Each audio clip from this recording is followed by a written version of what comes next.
ามเดี๋ยวจะชิดตกลงหาดไปบ่มีทางเขาว่าบ่มีทาง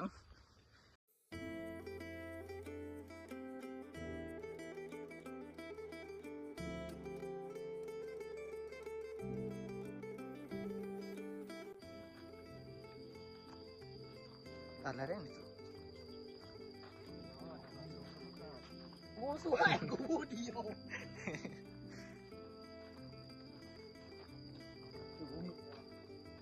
ที่ไปทางเดิน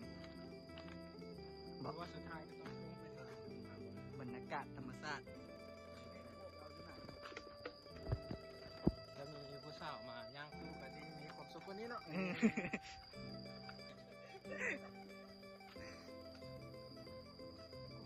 ีมาแล้วเนี่ย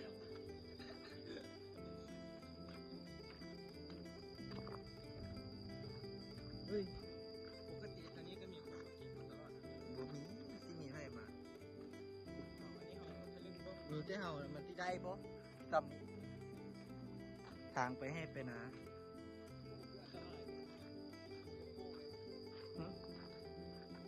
ทางไปให้ไปนามันก็ที่ประมาณนั้นนะมีกล้องมันกูรอบอ่ะโคตร พูดนี้ ดาราผู้ที่หนึ่งเลยเบิ่งเป็นดาราผู้หนึ่งเลยแหละ ราคาพวก บรรยากาศโคตรดี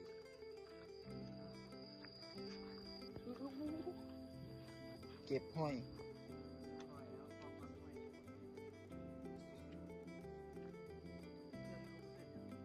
เก็บห้อยบ่ลงให้ลงนาบ่ลงน้ำ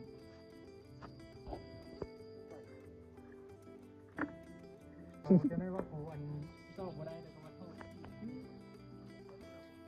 ไม่อย่างไปล้างละ ดูใหญ่ก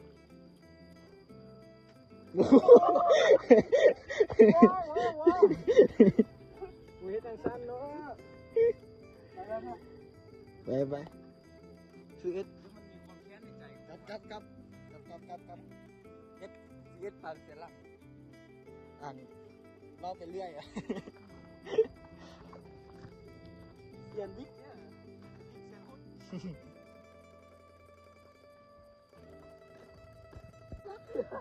โอ้ยอย่าเอาความแค้นมาว่าเดี๋ยวเขากบกาเอาคลิปแล้วเบิ้ลเราเพื่อนจนไปยักอันท้ายคลิปเลยกูมาเนี่ยแล้ว ได้ห้อย3 ตัวกูมึงก็หากันย่างลงมาส่งข้าวหัวส่องหน่อยเจ๊มันแม่นอยู่มั้งเนี่ย บอกมึงก็ไปให้มันไหม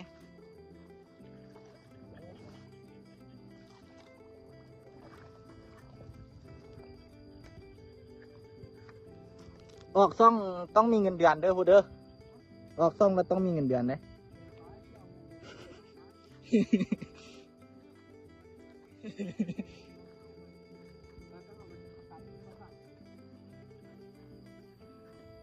บรรยากาศ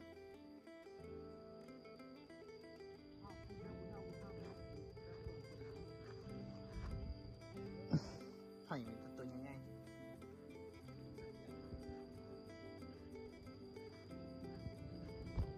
เฮ้ยหน่วยบอกได้หลาย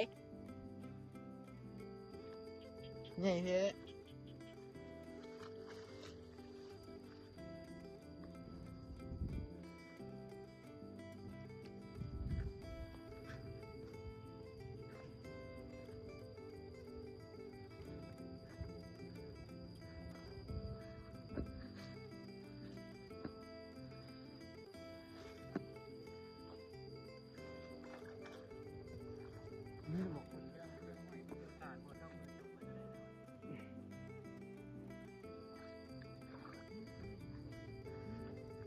ห้อยมาปีน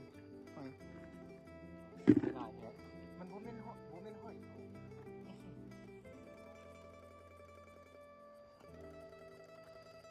นี่ไปแล้วมันลงข้างนอกอันนี้เขาปลูกข้าวเหรอ น้ำอยู่กระดาษฟ้า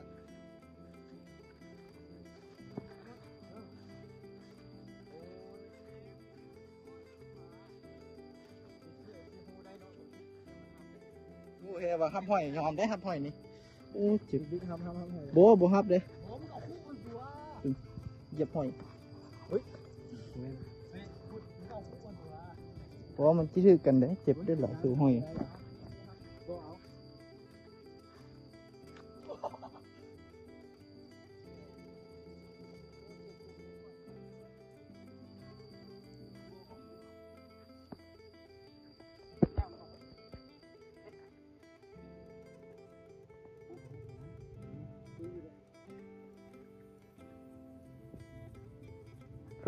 ทำเสียวติดหอยเป็นอย่างเดียว ปกติกันจะใส่ก่อนนะโอ้ยย่างอยู่ข้างคุณพักส่งพักสั้นคุณ คุณตากแองบ่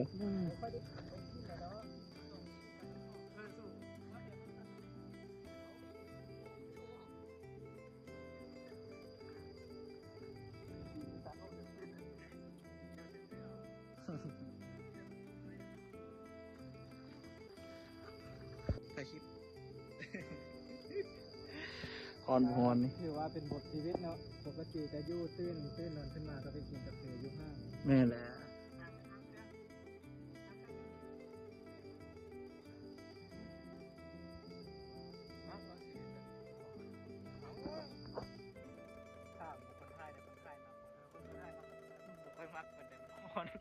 กูหูกูตื่นนอนกูยังกันหมูเลย เป็นยังมองตาเป็นจีฟินมุกเลยนะ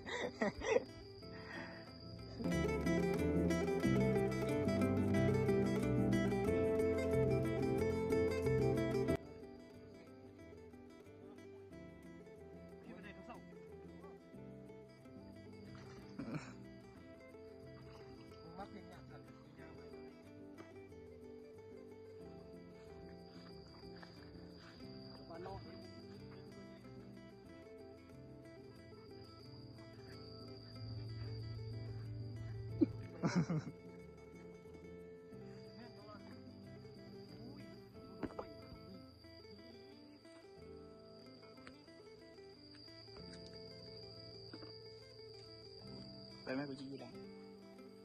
นี่คือตะกล้องเลย ไม่ได้ฮอนกับฮอน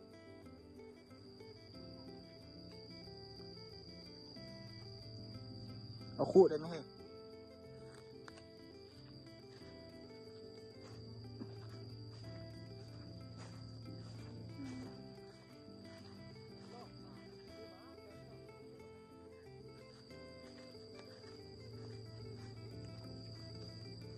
ฮ้ยครับเอาคู่ครับ เฮ้ย เข้าสิเอ๊ะวะเฮ้ยหัวกูได้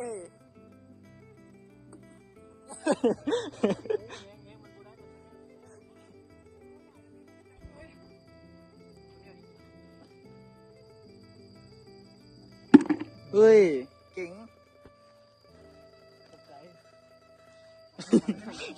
ภูมิใจอีกอีก โอ้มันเดินจากใจแค่เขาก็ห้ามกันแล้ว หอย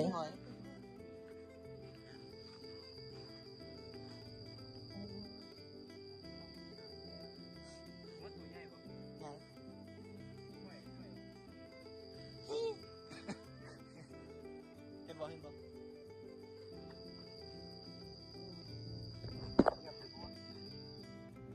เอารถบ่ไม่หนาว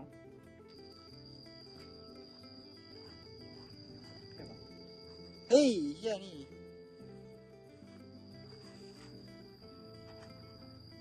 อุ้ย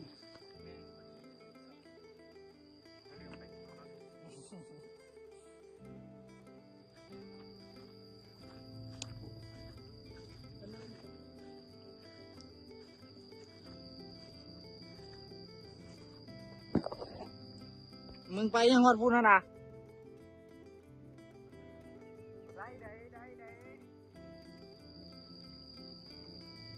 จะนับประตูนี่กระดา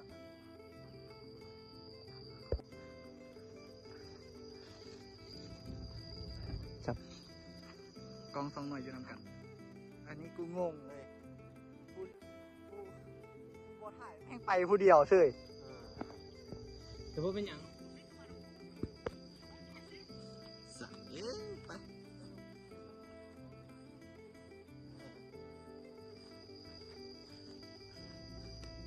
กูว่าแล้วขึ้นมานี่มันบุมีเฮ็ดเอารีวิวดู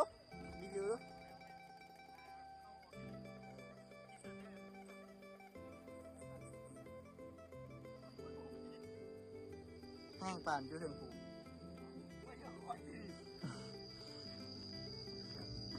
แห้งค่ะเฮ้ยได้บ่ได้ยัง ได้หีหอย ลิ้นมุกเสี่ยวตลอดเลย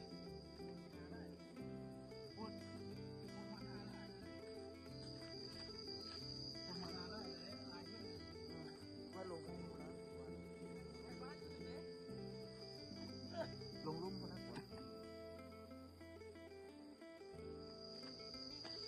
มันอยากมีนะ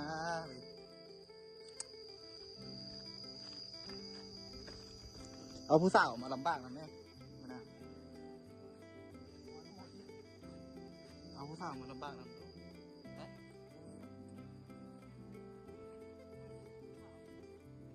ห้อยนะมันบ่มี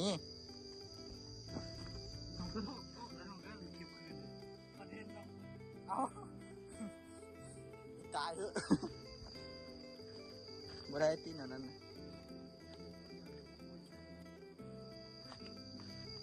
เอ้ยมันมีผู้นึงเลยยักหมาแบบแนวนี้นะมันมีผู้นึง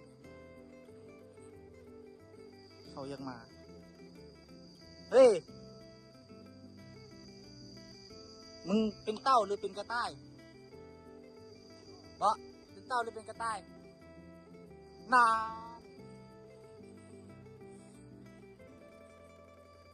บอกพวกมันยังบึ่งน้ำแห้งขนาดนี้มันยังมาซอกห้อยอยู่เลยแทนที่ไปซอกอยู่ลุ่มน้ำอยู่ลุ่มบักหลายๆมันมาซอกอยู่ถึงบึ่งมันมาซอกอยู่มันน้องห้อยอย่างนี้มันวะเบิ่งอันคนติดห้อยมันติดไปตามนี่แหละกัดห้อยพวกเกี่ยวกับมีแฟนที่กัดห้อย เฮ็ดไปเบิด เขาเฮ็ดแล้วมันดังเขาเฮ็ด เอาแต่เฮาบ่ดังว่ะนี่ เอาดังไฟเลย เฮาเฮ็ดบ่ดังเดี๋ยวตั้งกล้อง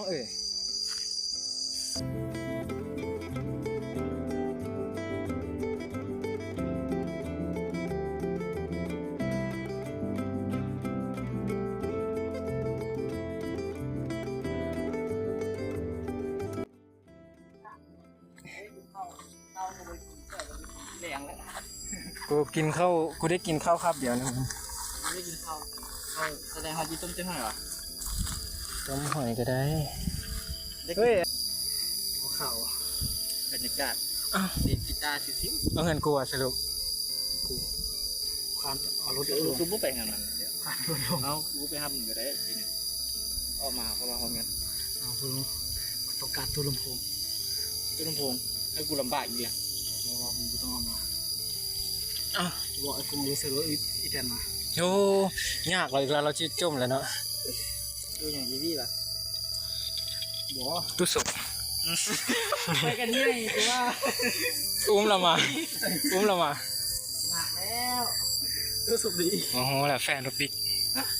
เคยลงชุกกูฟัง แม่ละ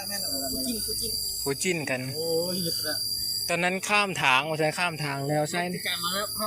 ปุ๊บกับจุดปากทางนี้เหรอ ก็ ไปจุดปากมากระจายเลย โอ้ยขอบใจเด้อบักลา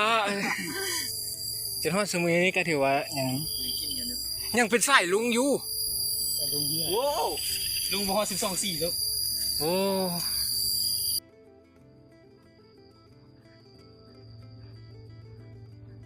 ทุ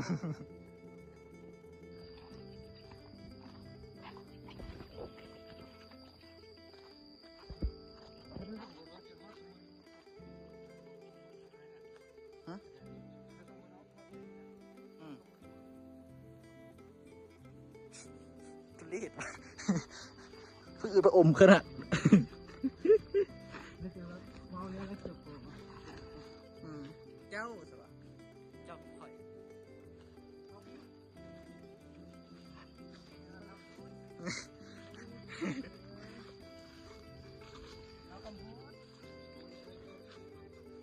โอ้ตายตายตาย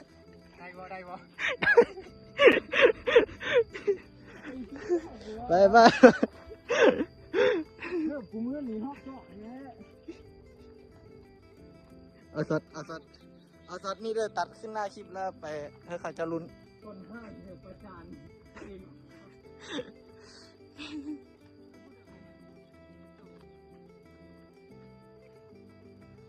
นี่แหละถ้าเป็นทันเนี่ยนะ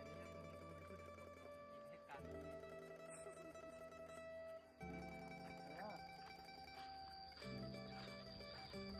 บ่ได้ผุดที่เป็นยูทูบเบอร์ต้องซื้อขาจับกล้องมาต้องสั่ง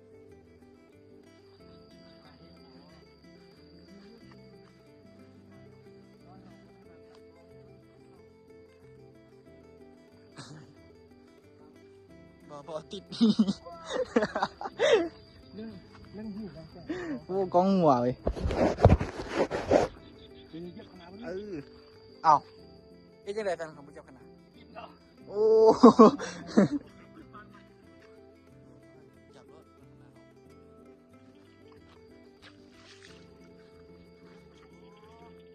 โอ้วิวอากาศอันนี้ละบ่เป็นตาเก็บห้อยเฮ้ยหอยซูม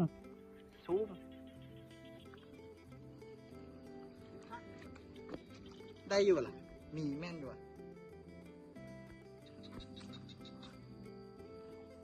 ไม่ยังไปกดดู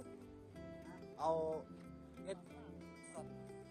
นั่นแหละเอาเอ็ดแบบนั้นน่าจะเป็นตัวแม่ฉลามแม่ไข่เอาเก็บตี้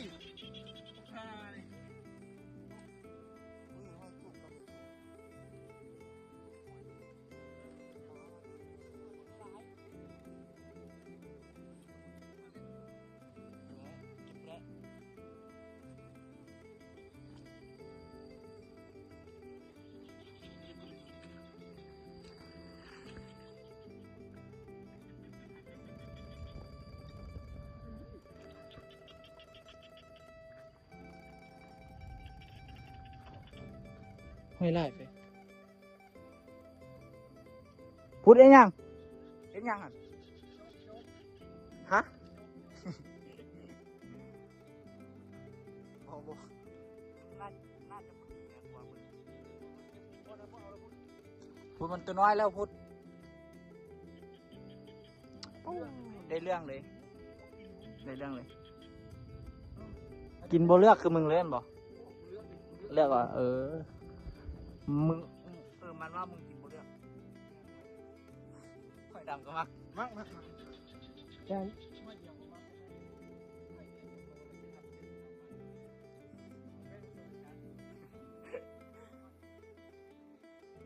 โอ้ตาย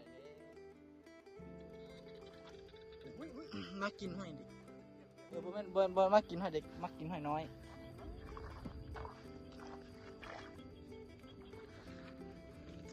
ก็เป็นให้มันก็เปิดช่องมันให้ก้นมันเป็นสภาพก็ได้กำลังโหดจะโทษมึ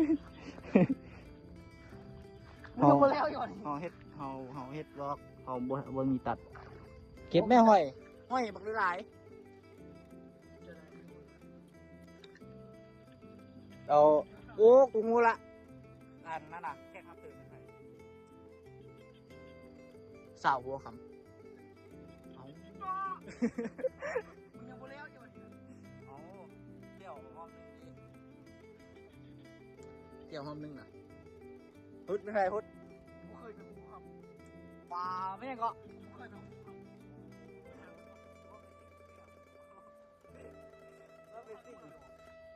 ว่าไปสิ่งดู ไม่เบิ้ล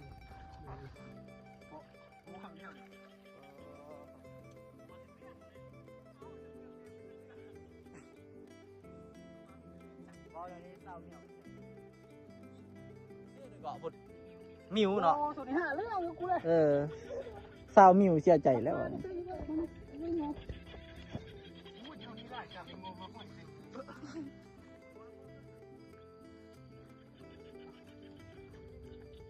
ใส่เบิ้งนี่ใส่เบิ้งเบิ้งอ่ะห้อยน่ะใจเถอะโอ้ขี้ตุ่ม กูน่ะมึงเบิ้งขี้ตีนกูดู ขี้ตีน ขี้ตีน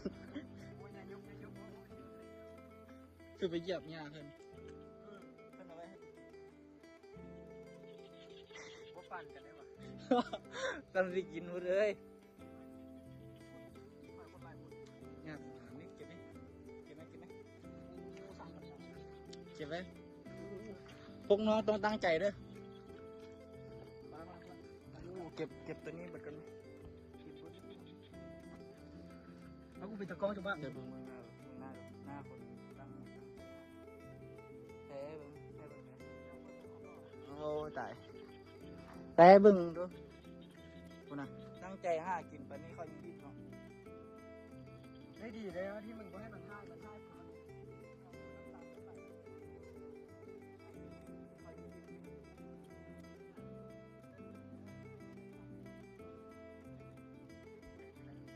สับยูทูบเบอร์แล้วดิว่า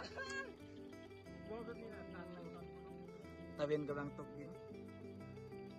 เป็นงานเป็นการที่ตัดผมการไป บ่มีทางเขาว่าบ่มีทาง แบบรุ่นไปป้าเมซอนบ่มีทางออกเลย พร้อมกันเลย เอาก็มันบ่มีทางมันบ่มีสิทธิ์อยู่ละ ทุกคนโลกเลยตอนบูเห็นเงินคนเลย เดี๋ยว โอ้ยอย่าถ่ายบูมี บ่ข้างล่างเบิ่งข้างล่างก่อน นี่กันบ่ บ่เบิ่งหัน ก็ตั้งนาฬิกาคนหลายอยู่นะ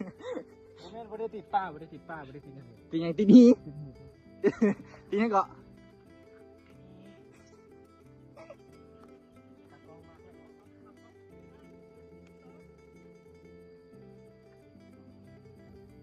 คือมากกว่าไม้ครับ กระหน่ำจังแรงติ คนเพลงก็ค่อยนะ อย่าหุ่นแห้งได้อ้าย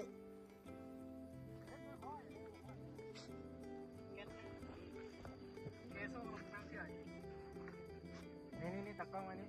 เบิ้งมันยักษ์ให้พิสูจน์เอาได้ให้ยุก เห็นไหม